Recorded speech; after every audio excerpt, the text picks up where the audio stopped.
Okay, it's absolute global outperformance. I mean, the market here outperforming what's happening around the world, especially what has happened in Asia. Mostly equities have been in the red, but here there has been absolutely no impact whatsoever of it. If anything, as compared to the start, things have only become better. 65 points in the Nifty, 11,512, and the broader market health is also pretty good. 0.6 in the mid-small cap, and about 0.7 on the mid-cap index. The next set of markets to track is Europe, whether it'll take off from where Asia has left off. I mean, it'll take cues from a market like India, or it sort of goes off and does its own thing. But European session opening just about now. So, good afternoon.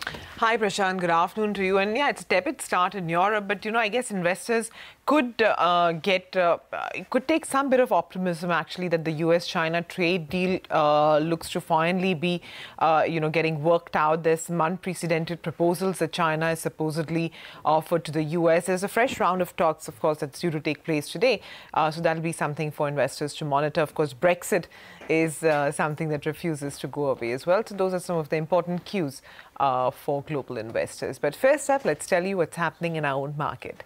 The Indian market outperforms global peers. Nifty reclaims the 11,500 mark, led by strength in IT biggies, HDFC and ITC. Mid-cap index trades in line with the benchmark. Nifty Bank 2 trades above the 30,000 mark. The jet stock cools off after a near 20% rally earlier this week. We understand from sources that TPG, Etihad are amongst bidders for Jet Airways. We'll get you more details with our colleague Ritu, who's getting us that story. The DHFL stock surges on reports that Piramal Enterprises may consider strategic interest by way of some equity buying and selective asset purchases. Due diligence for the deal is likely to have been completed. That's a CNBC-TV18 exclusive.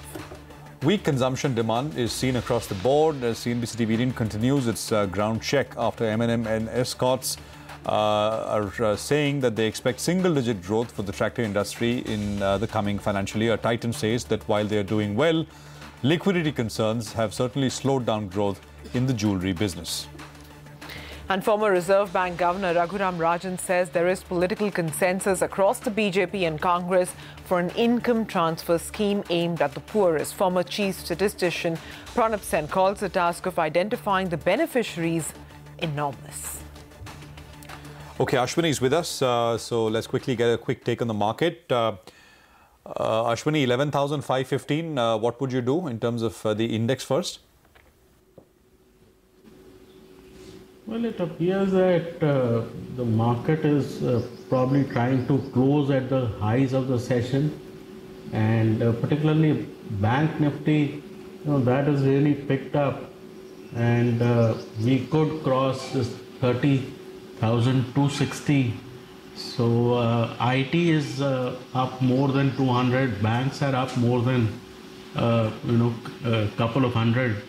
So I would think that next couple of hours you could really have a very strong move on the upside and possibly this time cross 11,550 thereabouts. So if you didn't participate till now and you were looking for market to break out of consolidation, I think this is a good time to get back into long positions, both on Bank Nifty as well as Nifty. Individual stocks, ICICI Bank is a buy with a stop of 394, target of 415.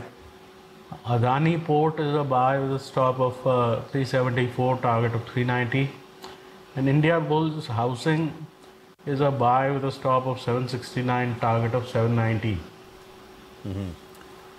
So the Nifty, you're saying, well, this is a good time to get in for a few day, for a multi-day position, Ashwini, or I mean, we're at now that point where you need to track it, maybe once every couple of hours. Essentially, it's more intraday. See, this looks like multi-day because other than basically three sectors, all sectors are positive. Big, strong stocks are moving strongly. So my sense is that once the Bank Nifty starts to hit new highs, I think Nifty, and given the way IT is moving, both these guys should also participate. All right, Ashwini, thanks very much for joining in with your afternoon trades. We'll also get in some fundamental opinion. We spoke with Arvind Sanger of Geosphere Capital Management, who says that the Indian market stands to gain up to 25% over the next 12 months. He raises some concerns, though, over growth in the NBFC space. So here, Matt, we'll be back with more in just a bit. Recovery from some of the weakness that we've seen in some of the fundamentals that have been, that have been somewhat disappointing in terms of, auto sales, commercial vehicle sales, and other economic measures which have looked weak. The assumption is that that'll recover, and all of those can give us an upside of 20 to 25% in the Indian market if the economic outlook in FY20 delivers, reasonably good growth. We wouldn't look for fantastic growth, but 10 to 15% growth would give us that kind of outcome. Our central case is, very modest slowdown, but not a recession in the West, in which case we're more inclined to buy into weakness rather than be selling strength.